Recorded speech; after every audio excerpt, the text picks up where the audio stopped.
I don't want you to be on that list. What list is that? 80% of professional athletes go broke. I don't want you on that list. I bet. So Glen Big Baby Davis is broke. And he's broke after being blessed by the Most High with being one of a million people that make the NBA. And as an average role player, Glen Davis was able to make over $30 million before he was even 40. I'm rich!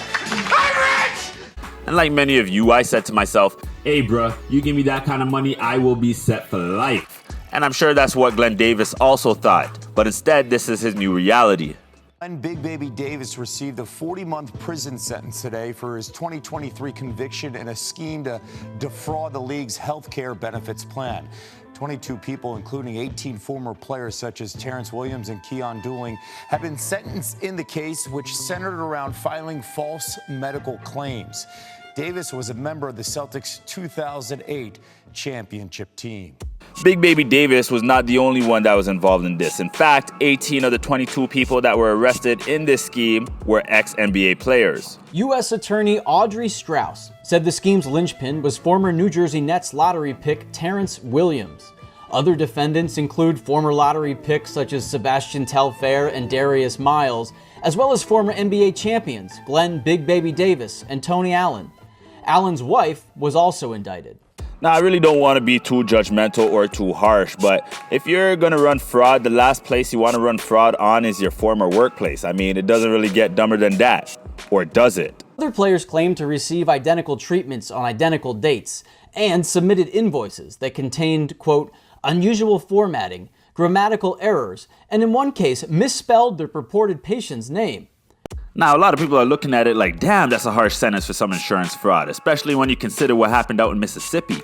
What happened in Mississippi? Well, pump the brakes. Go ahead and like and subscribe. I'm about to put you on game. It was the largest welfare scandal in Mississippi's history, where $77 million were to be invested into social programs. Now, Mississippi is one of the poorest states in America, and Brett Favre, who was an NFL Hall of Famer who's made lots of money throughout his career, well, he decided that he had better plans with the bread. Text messages were revealed suggesting that Brett Favre was pressuring then-Governor Shady Pat Bryant to run him a check. The funds allocated to Brett Favre totaled at $1.1 million. Did he invest it in childcare programs? Nope. Did he invest it in job preparation programs? Nada. Instead, Brett Favre invested it in a volleyball facility at the school in which his daughter played volleyball and a football facility in South Mississippi in hopes to entice Deion Sanders' son, Shadur. What was his consequence? Did he have to go to jail and beatbox and freestyle? Did he have to trade cigarettes for Coca-Cola? Nope. All he had to do was pay back what he took plus interest. But there were still some former athletes who had no sympathy for Glen Davis. Okay, people in the chat say I seem judgmental because the guy that was in the NBA, right? Let's just say for the sake of argument, Big Baby made 50 million. Yeah. Let's just say for the sake of argument, he made 50 million.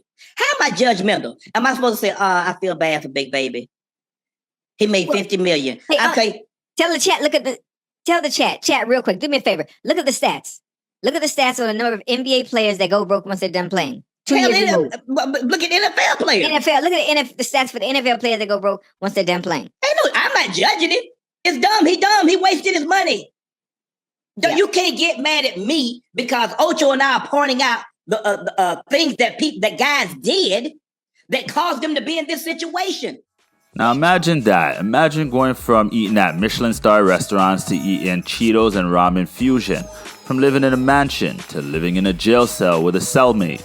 But you see, the best way to not end up like this is to avoid becoming desperate. How do you avoid becoming desperate? You live below your means, so instead of buying them Gucci sneakers, you get you some Nikes. You're only really doing it to impress others anyways. And that way you allow yourself some financial flexibility to make a play. How do you think Jamal Mashburn did it? Or Vinnie Johnson? Or Junior Bridgeman? Who is Junior Bridgeman? Junior Bridgeman is interesting for a few different reasons, right? You probably never heard of him before. He starts to work at a local Wendy's in the off-season. At the time, it's kind of a weird situation because you have an NBA basketball player who's working in Wendy's, right? But he didn't work in Wendy's obviously because he needed the money. He worked in Wendy's because his plan was to buy a Wendy's franchise and he wanted to learn the inner working culture of the actual business. So he figured what better way to learn about it than to actually work in the franchise. By the time he retires, he has 3 Wendy's franchises.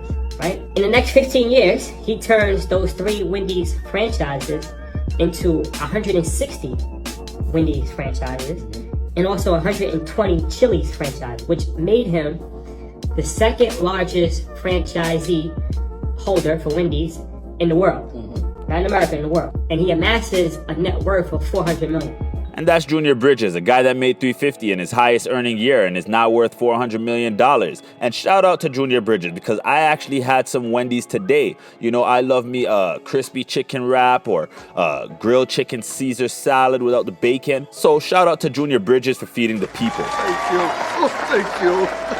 But let's talk about money real quick. Now, I ain't no financial expert or advisor, but there are people out here who make $40K a year, pay their bills on time, and have savings. And then on the flip side, they're living better than the person making $100K a year and are drowning in debt. The real difference between the two is that one has good money management skills and the other does not. And the real reason is because they have a spending problem, just like many of these athletes who go broke. And it's crazy because all of these ball players, they made millions and they're going to jail for stealing thousands. I just can't fathom it for the simple fact of, you know, guys already have money, and this is just, you know, an extra couple thousand, or, you know, like 50, 60, 70, 100,000, whatever the case may have been for those guys. But it's like, all that could have been avoided. Shit, just take care of your bread on the other end. Now, the thing with me is that if I'm facing jail time, the thing that I'm not trying to do is take on a role playing an inmate. But that's what Glen Davis did, because in 2023, he took on a role in Power Force where he played a role as an inmate. And it was like this guy was just preparing himself for what he knew was coming. He even did what every future convict does. He went on Vlad and talked about his open case. And in this interview, he pretty much begged them to take him to jail. Take that shit to mother. Now, we know that Vlad is a shady character in the sense that he likes to bring up open cases with the person he's interviewing. But at the end of the day, nobody's forcing these guys to say anything. But these guys, they're so broke and desperate that they'll take a check for anything, even if it compromises their best interest. Now the rooster has come home to roost, and Glen Davis, he's trying to play it cool like he's not fazed, but you could tell that he's really breaking up on the inside. Damn. I got a cold imagination, though. You know, I do that actor shit. I got a cold imagination. I'm gonna have to choke the chicken in the bathroom. That's crazy. I'm gonna be swole, though. I swear to God, I'm about to get in so much shape. Oh God. That's the only way you can stop me from eating hamburgers is put me in jail. That's what God said. I'm gonna stop you eating hamburgers. Put you in jail. You don't want to stop eating hamburgers and Cheetos? You're going to jail. So now, I'm gonna come to Rock.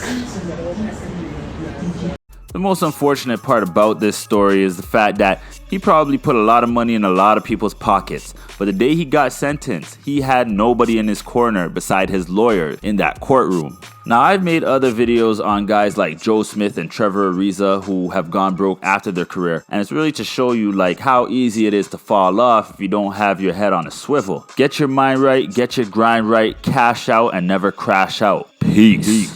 I just can't fathom it